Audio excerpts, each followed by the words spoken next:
ஒரு 3 நாளைக்கு முன்னாடி ஒரு மானஸ்தன் இனிமேல் யூடியூப் பக்கமே வரமாட்டேன், கான்டென்ட் போட மாட்டேன் அப்படின்னு சொல்லிட்டு தெரிஞ்சானே.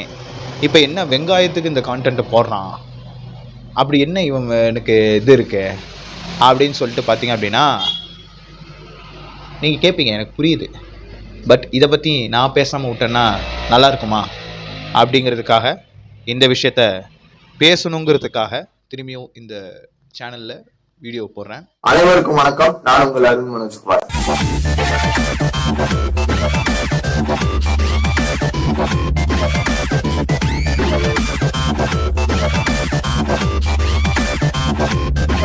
இந்த வீடியோ ஸ்கிப் பண்ணாம பாருங்க, அப்பதான் நான் என்ன விஷயம் சொல்றேன்னு உங்களுக்கு புரிய வரும்.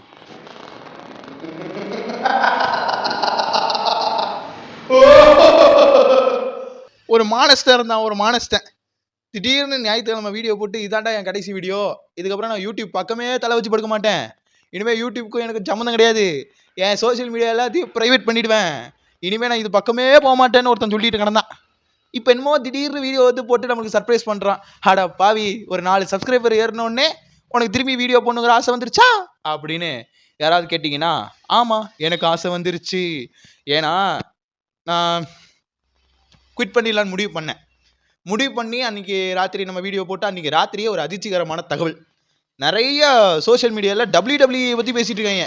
என்னடா அது WWE ஸ்கிரிப்டடா இல்லை ரியலாங்கிற ஆர்குமெண்ட்டா, இல்லை ரோமன் ரிங்ஸ் திரும்பியும் ஃபைட் பண்ணுறாரா அப்படின்னு பார்த்தா, இல்லை ஜான்சனை ரிட்டையர்மெண்ட் இது பண்ணுறாரா, அந்த ரிட்டையர்மெண்ட்டை ரிவோக் பண்ணிட்டாரா அப்படி இப்படின்னு யோசிச்சு பார்த்தா எல்லாருமே சொல்கிறாங்க ஜான்சனா வில்லனா மாறிட்டாரு, ஹீல் டர்ன் எடுத்துட்டாரு அப்படின்ட்டு.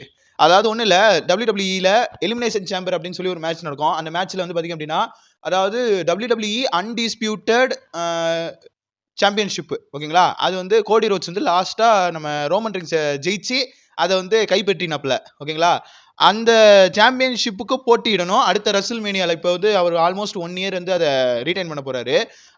அந்த மேட்ச்சில் பார்த்திங்க அப்படின்னா அதோட குவாலிஃபையிங் பண்ணுறதுக்காக ஒரு எலிமினேஷன் சாம்பியன் மேட்ச் நடக்குது. அதுக்கு முன்னாடி நம்ம ஜான்சன் என்ன சொல்லியிருப்பார் அப்படின்னா, ராயல் ரம்பிள்னு ஒரு மேட்ச்சில் நான் ஜெயிச்சு ரெஸ்ல்மேனியாவில் நான் கோடி ரோட்ஸோட போட்டிட்டு நான் 17வது முறை வேர்ல்டு சாம்பியனாக ஆவேன், WWE வேர்ல்டு சாம்பியனாக ஆவேன்னு சொல்லி ஒரு சபதம் எடுத்திருந்தாப்புல.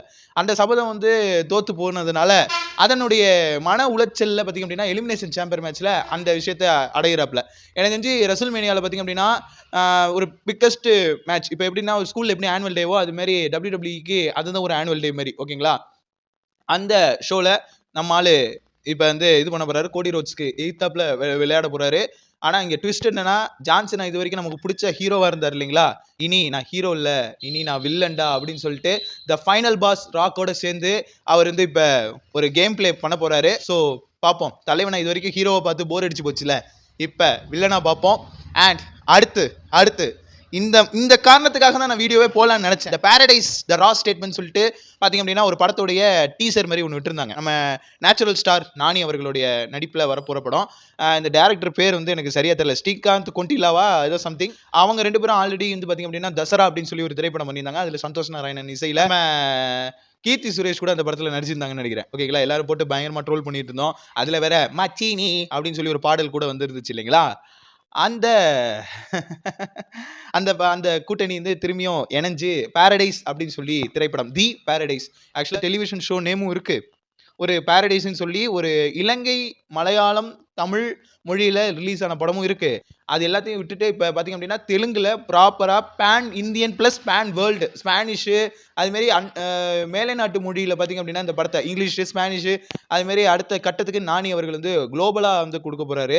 அதுலேயும் ஹைலைட் என்னென்னா அந்த டீசரில் யூஸ் பண்ணப்பட்ட அந்த ஒற்றை வரி இன் கதை அப்படின்னு சொல்லி, அது மட்டும் இல்லை அந்த வார்த்தையை தலைமை பச்சை குத்தி அந்த பச்சை குத்துனதை ரிவீல் பண்ணி காட்டுற அந்த ஷாட்டு தான் அந்த படத்துக்கு அந்த ப்ரமோஷனாக அமைஞ்சுது. ஆக்சுவலாக 2026 பார்த்திங்க அப்படின்னா மார்ச் மாதம் 26ஆம் தேதி இந்த திரைப்படம் வெளியாக போகுது அப்படின்னு சொல்லி படக்குழு அறிவிச்சிருந்தாங்க, ஓகேங்களா.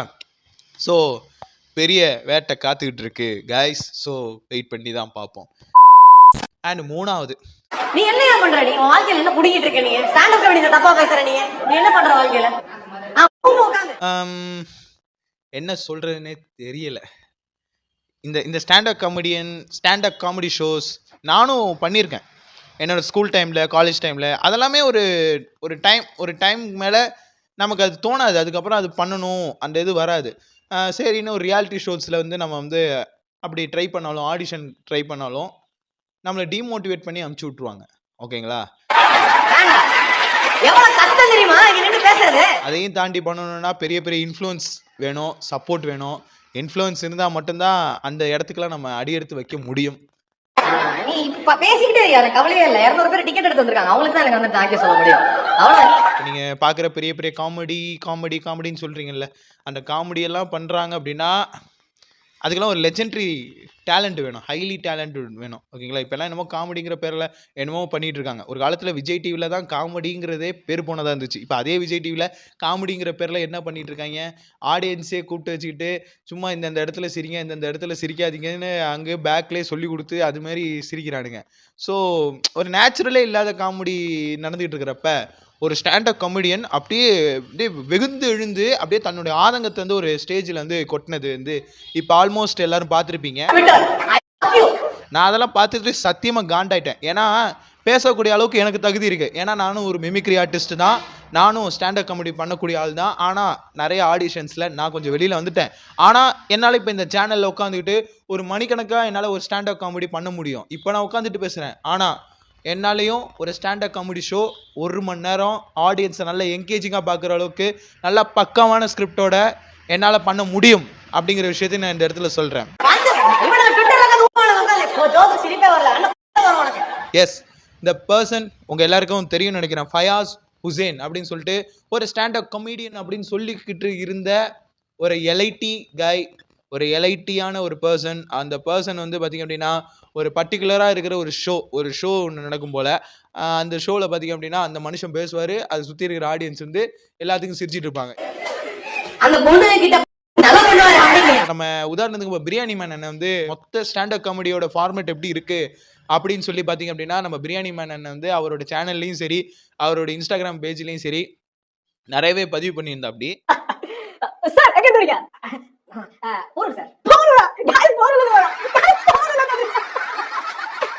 அதில் நான் பார்த்து பர்டிகுலராக இது இப்படி தான் நடக்குது அப்படிங்கிறத தெரிஞ்சுக்கிட்டது எப்படின்னா, உங்கள் ஊர் என்ன ப்ரோ அப்படின்னு கேட்டால் அந்த இது என் ஊர் கோயம்புத்தூருங்க. ஐயோ கோயம்புத்தூரில் எந்த இடம்?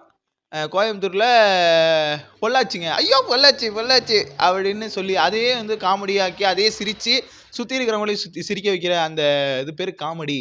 அதுக்கு பேர் டேங்க் ஜோக் அப்படின்னு சொல்லி பார்த்தீங்க அப்படின்னா இப்போ அதை நார்மலைஸ் பண்ணிட்டு வராங்க. இதோட இன்னொரு ஹைலைட் என்னன்னா, நம்ம நூலிசம்ஸ், நம்ம பிராமண வாழ் மக்கள் பார்த்தீங்க அப்படின்னா அதுவும் மயிலாப்பூர் சேர்ந்த வாழ்லாம் பார்த்தீங்கன்னா ஸ்டாண்டப் காமெடிங்கிற பேரில் பண்ணிட்டு ஏஜோக்ஸாக அடிப்பா. ஃபுல்லாக அடல்ட் அப்படியே புழிஞ்சு எடுக்கிற மாதிரி. அதுலேயும் ஒரு அக்கா பார்த்தீங்க அப்படின்னா குத்து விளக்கு. அதாவது இதை நீங்கள் வீட்டில் போய் யோசிச்சு பாருங்க. குத்துங்கிறது ஆக்ஷன், விளக்குங்கிறது ரியாக்ஷன் அப்படின்னு சொல்லிட்டு பார்த்தீங்க அப்படின்னா பயங்கரமான காமெடி இருந்து அப்படியே கரைச்சி ஊற்றுவா. அரவிந்த் எஸ்ஏன்னு ஒரு கண்டென்ட் கிரியேட்டர், அவர் ஒரு கண்டென்ட் கிரியேட்டராக இருக்க வேண்டியது ஸ்டாண்டப் காமெடியன் அப்படின்னு சொல்லிட்டு நிற்கிறாப்புல. ஒரு பக்கம் இங்கிலீஷில் பேசுவாப்புல, ஒரு பக்கம் தமிழில் பேசுவாப்புல. ஆனால் தமிழில் அவர் மோஸ்ட்லி பேசும்பொழுது கெட்ட வார்த்தையும் சேர்ந்து வரும். அதே சமயத்தில் அவரோட ஷோஸை நான் அமேசான் பிரைமில் பார்த்துருக்கேன். அவங்க அம்மாவும் ஆஸ் ஆடியன்ஸாக அந்த ஷோவில் இருப்பாங்க.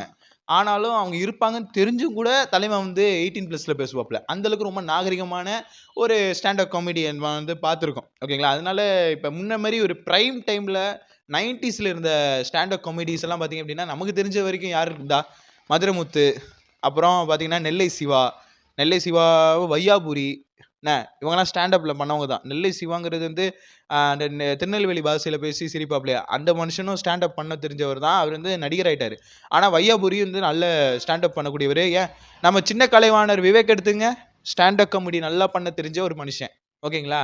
அதுமாரி மதுரமுத்து, ஈரோடு மகேஷ், அதுமாரி நிறைய இருக்காங்க. இப்போ டிஎஸ்கேன்னு சொல்கிறீங்களே, அவர் மிமிக்ரி பண்ணுவார். அதை விட அதிகமாக வென்ட்ரிலாகிசம், ஸ்டாண்டப் காமெடி இதெல்லாம் பார்த்து நாங்கள்லாம் மெஸ்மரைஸ் ஆகி நாங்கள்லாம் வந்து ஸ்டேஜில் ஏறி பேசியிருக்கோம். சும்மா சின்ன வயசில் காலேஜ் ஃபங்க்ஷன்ஸில் அந்த மாதிரிலாம் நாங்களும் பேசியிருக்கோம். ஆனால் நாங்கள் அதையே வந்து ஃபுல் ஃபோக்கஸ்டாக பண்ணலை. பிகாஸ் அது வந்து ஒரு டைமோடு முடிஞ்சிருச்சு.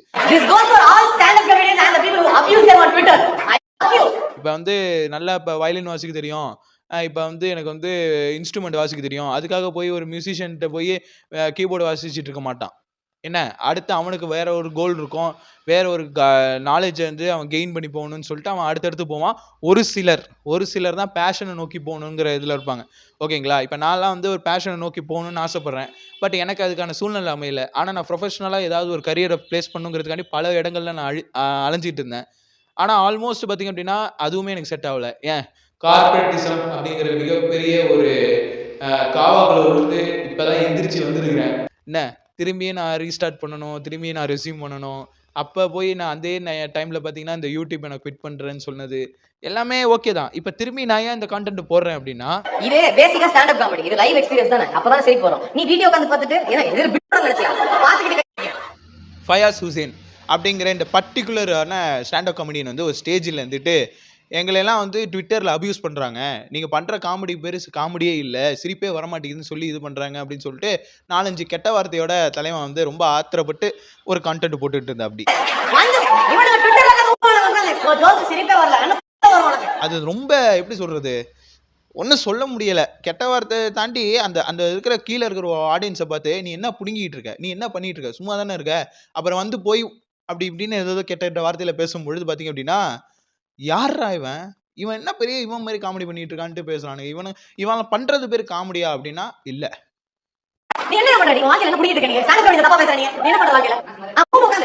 காமெடி இல்ல, அது அடல்ட். அவன் வந்து காமெடி பண்றங்கிற மாதிரி ஸ்டேஜ்ல சிரிச்சுக்கிட்டே கெட்ட வார்த்தையில திட்டுறான்.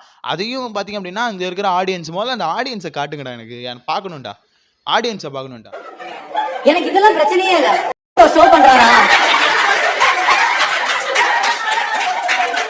எல்லாரும் அதுவும் ஃப்ரண்ட் ரோல கேர்ள்ஸ் இருப்பாங்க, பின்னாடி தான் பாய்ஸ் இருப்பாங்க. கை தட்டி சிரிக்கிறாங்கப்பா. அது என்னப்பா அது அவ்வளோ நார்மலைஸ் ஆயிடுச்சா? இல்லை எனக்கு புரியல.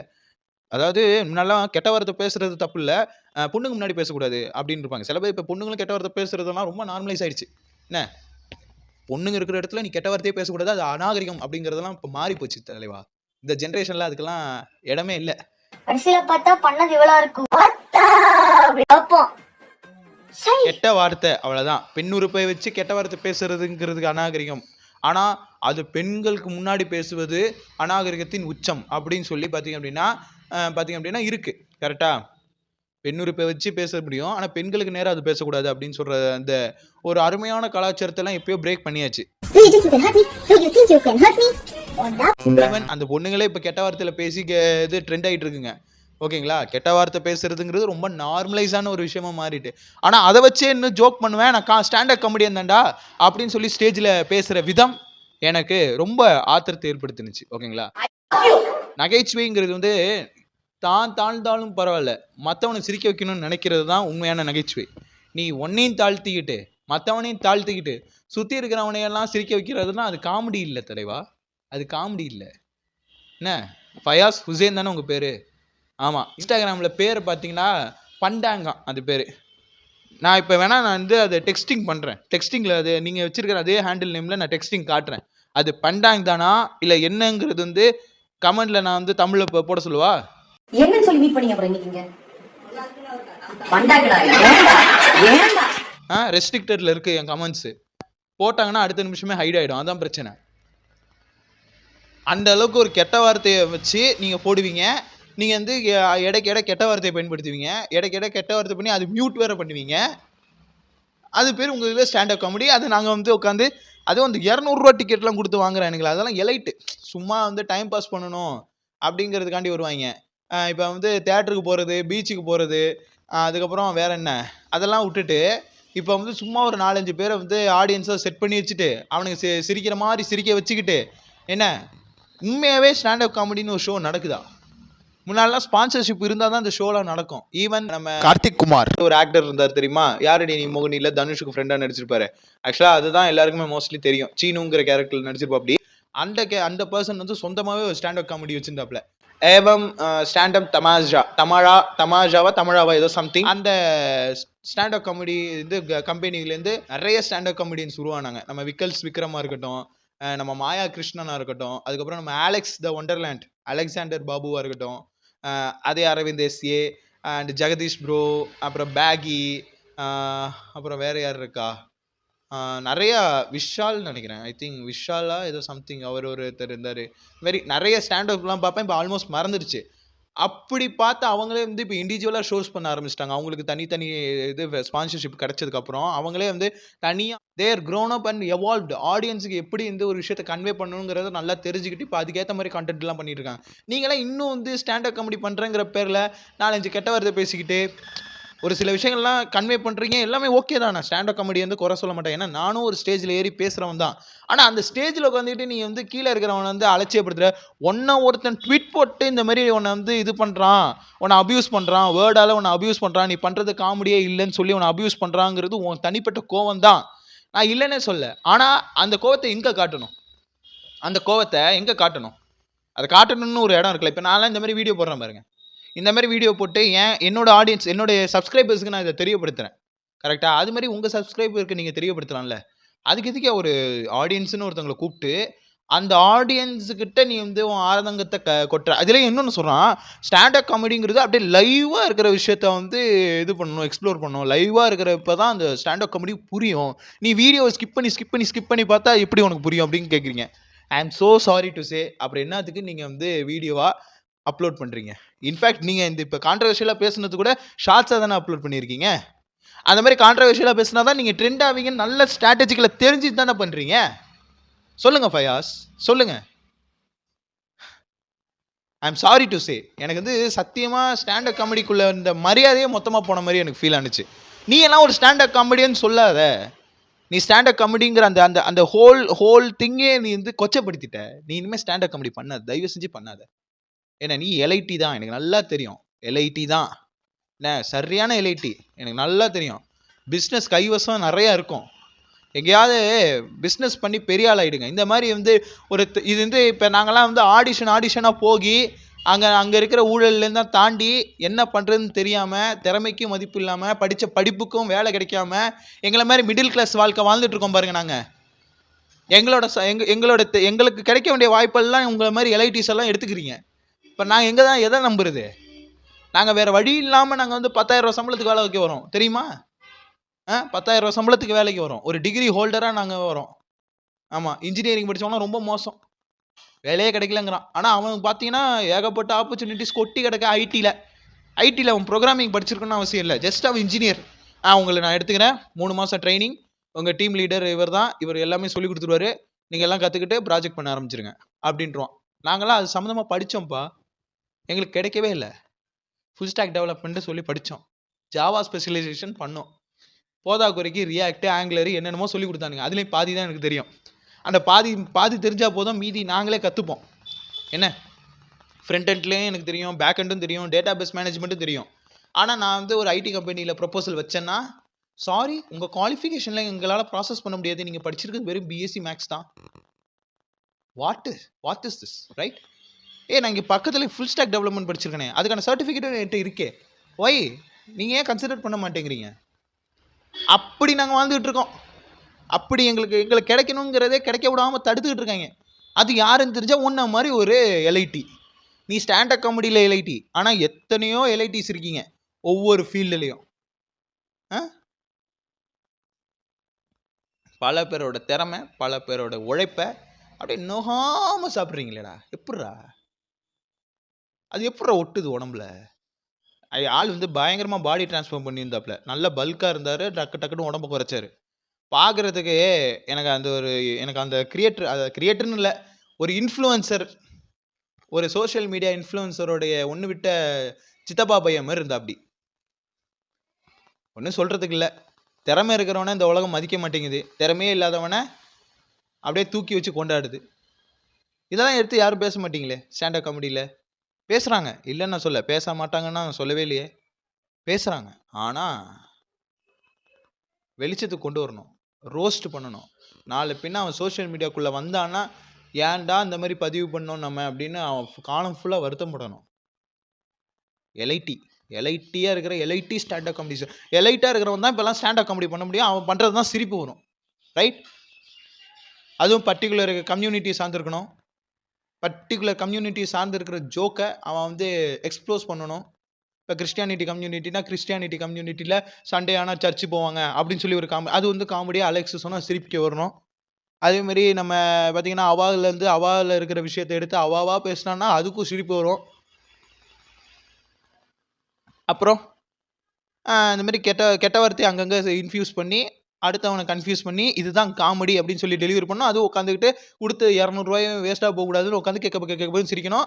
ஆனால் இது யூடியூப்பில் அப்லோட் பண்ணும்போது ஒருத்தன் நெகட்டிவாக கமெண்ட் பண்ணுறான், இல்லை யூடியூப்பில் வந்து அதை பற்றி வந்து ஒருத்தன் கண்டென்ட் போடுறான், இல்லை எக்ஸ்லேயோ வந்து அவன் கருத்து தெரிவிச்சா நீ என்ன சொல்லுவ? ஸ்டாண்டப் காமெடி பண்ணுறது எவ்வளோ கஷ்டம் தெரியுமா ப்ரோ, ஸ்டேஜில் ஏறி நிற்கிறது எவ்வளோ கஷ்டம் தெரியுமா ப்ரோன்னு நீ வந்து கதறுவ. நீ ஸ்டாண்டப் காமெடி பண்ணுறதே இல்லையே, அதில் மோஸ்ட் ஆஃப் த அப்யூஸ் பண்ணுற, ஸ்லட் ஷேம் பண்ணுற, பாடி ஷேம் பண்ணுற.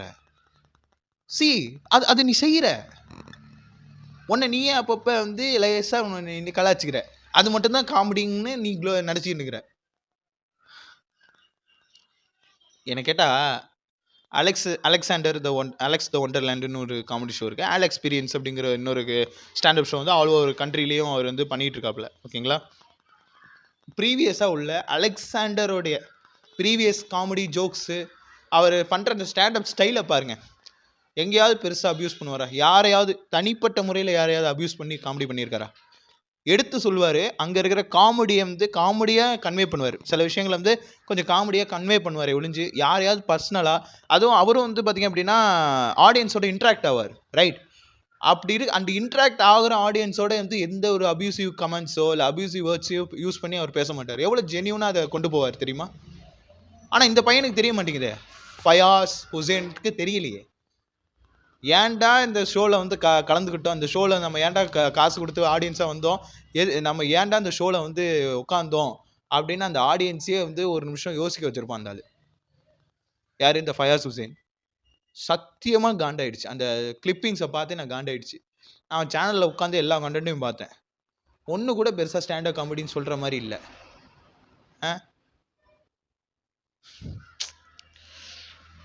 வாயை ரொம்ப கலர்றீங்க. ஆக்சுவலாக இப்போ என்னோடய சேனல் நேம் வந்து நான் சேஞ்ச் பண்ணிட்டேன். ஓகேங்களா? பேக் ஆன் அஃபீஷியல் அப்படிங்கிறது பேக் ஆன் அன்அஃபீஷியல் மாறிடுச்சு. இது வந்து இனிமேல் டெய்லி கண்டென்ட்லாம் வராது. வாரத்துக்கு ஒரு கண்டென்ட் வரும். நீங்கள் எக்ஸ்பெக்ட் பண்ணாதது, இது வரைக்கும் நோட்டீஸ் பண்ணாதது எல்லாமே வரும். அதோடு சேர்ந்து என் ஆதங்கம், என் வருத்தம் எல்லாத்தையும் இந்த சேனலில் நான் தெரியப்படுத்துவேன். ஏன்னா தனி மனுஷனுக்கு உணவு இல்லைன்னா இந்த ஜகத்தையும் அழிச்சிடலாம் அப்படிங்கிற மாதிரி பாரதியார் சொல்லியிருக்காரு.